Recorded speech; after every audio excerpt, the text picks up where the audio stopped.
My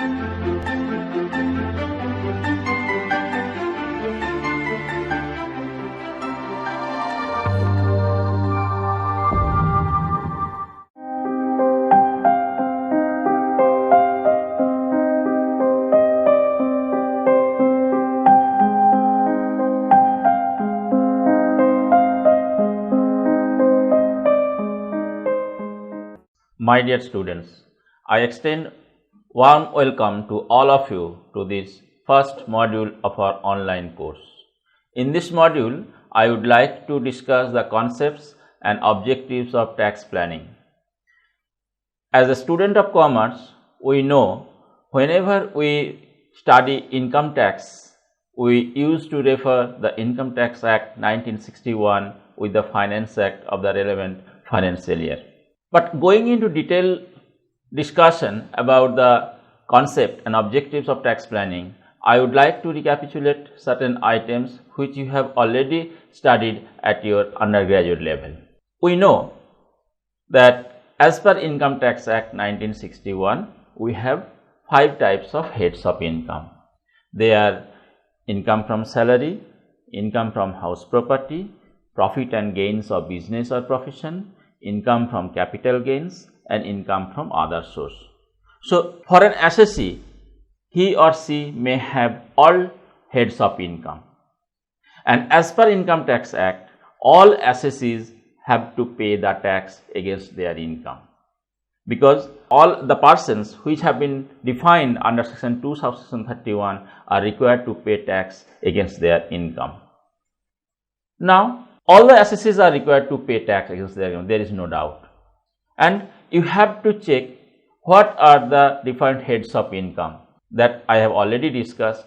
I may have the income from salary, I may have the income from house property, I may have profits and gains of business or profession, I may have capital gains, or I may have income from other source. So, we have to aggregate all these things, because tax is one tax. We know the tax to be paid on aggregate income. So, how do you compute? In undergraduate studies, we have computed the total income or taxable income.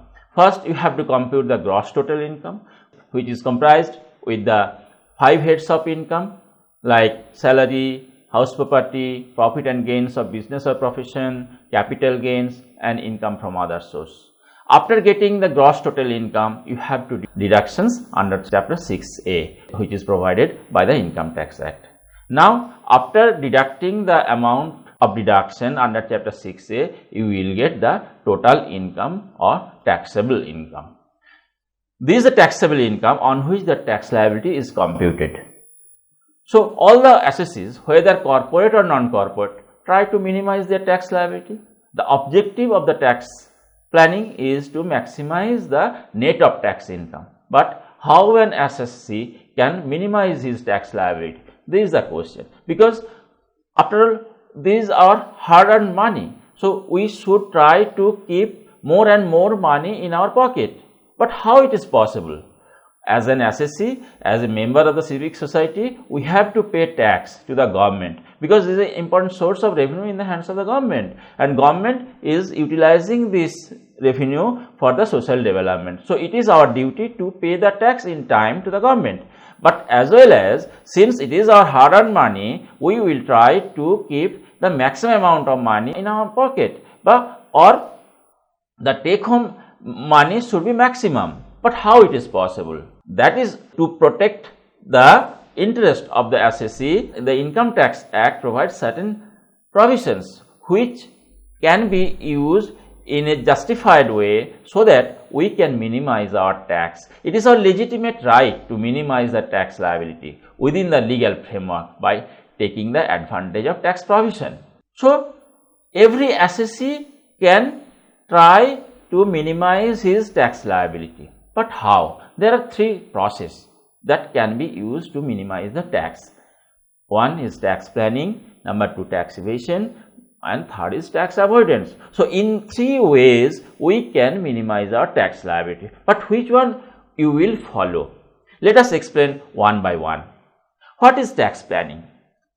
Tax planning, it is well thought out scheme of taxpayers to reduce their tax burden by methods which are sound and legal.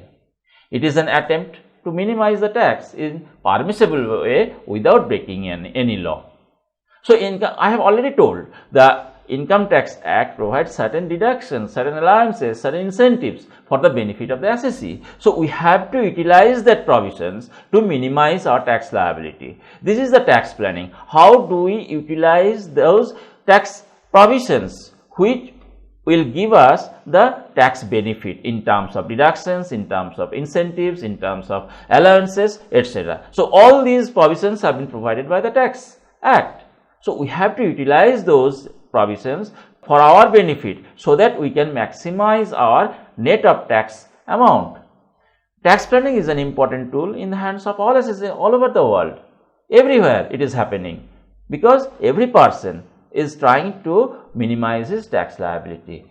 This is the only way which has been permitted by the Act by which we can minimize our tax. Suppose you are taking a taxi for your university class from your residence. So, you can ride a taxi and direct your taxi driver to take the shortest route.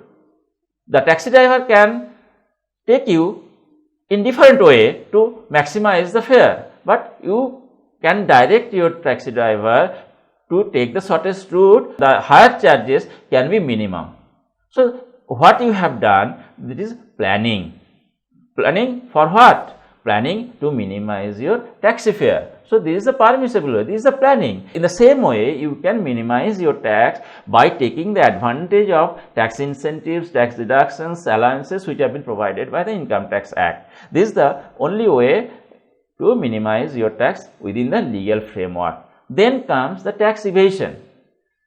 It is a method of evading tax liability by dishonest means like suppression of sales, inflation of expenses, concealment of income, etc. So, obviously it is a criminal offense. You are deliberately avoiding the tax or evading the tax by representing the false statement. So, it cannot be accepted. You can minimize your tax liability by tax evasion. You are evading the tax, you are escaping the tax by evading by dishonest means like falsification of statement, of account, etc.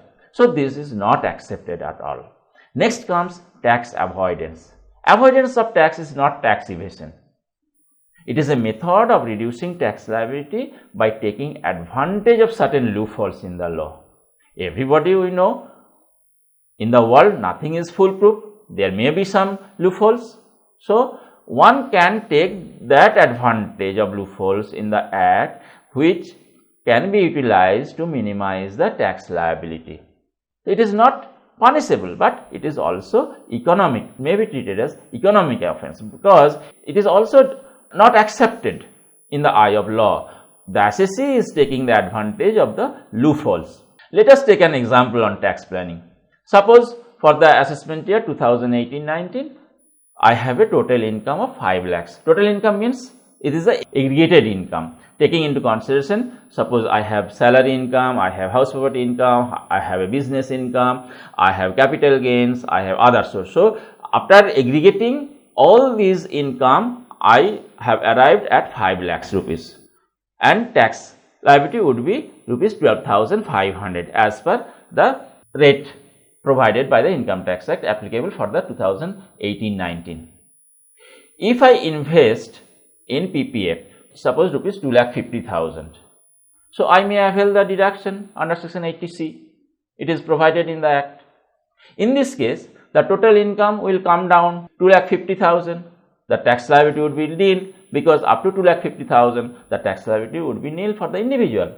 So, this is tax planning, where I am claiming the tax benefit as provided by the law. So, within the purview of the law, we are taking the advantage of the tax incentives or allowances to minimize our tax. I have told you that we have 5 heads of income. So, each case, in each heads of income, there are certain allowances, there are certain deductions. So, you have to select the options which have been provided in the Act. it may be under the head of salary, it may be under the head house property, it may be under the head of profit and gains of business or profession, or capital gains. In each head, the Income Tax Act provides certain deductions and certain allowances. So in case of tax planning, you have to follow those sections in detail to judiciously for the benefit of the assessee. Now, objectives of tax planning. So there is no doubt about the importance of tax planning. The tax planning is the order of the day. This is the only way to minimize our tax in a legal way. Nobody can stop you if you minimize your tax within the legal framework by utilizing the deductions or allowances as provided by the Act. Now, you may ask, why should we go for the tax planning? But so far we have discussed, by this time you have come to know the importance of tax planning, which is now recognized all over the world. The objectives we may summarize as to lowering the tax liability. This is the main objective of our tax planning, because every assessee tries to get the maximum benefit from his income. So the first objective is to lower the tax liability. If we are able to lower the tax liability, we can maximize our amount in our hand, that is, maximize our tax savings from the allowable deductions allowances which have been provided by the Act. So if we maximize our tax savings, the amount will remain with us, so it will maximize our net of tax income. That portion can be invested by us, by the assessee, for further income. So by lowering the tax liability, in one hand we maximize the tax savings from the allowable deductions, on the other hand we maximize the net of tax income. Net of tax income maximization means we are keeping more and more money against our income after paying the tax to the government. So it is our legitimate right to minimize the tax liability and to maximize the net of tax income, so that we can keep the money more and more in our pocket and we invest that portion of the money in different investment plan. In that way, the capital formation can also be done or can also be increased. And the last one is very important. We have learned the tax planning, we have learned the tax avoidance, and we have learned the tax evasion.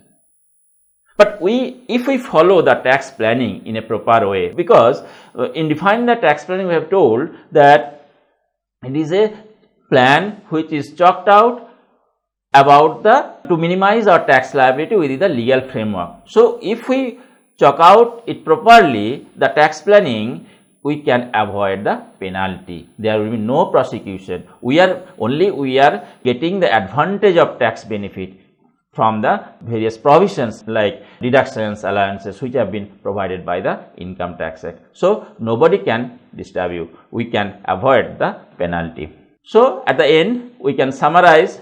So far we have discussed the concept of tax planning, which is very important for minimizing tax liability within the legal framework. I hope you enjoy the online learning. Thank you.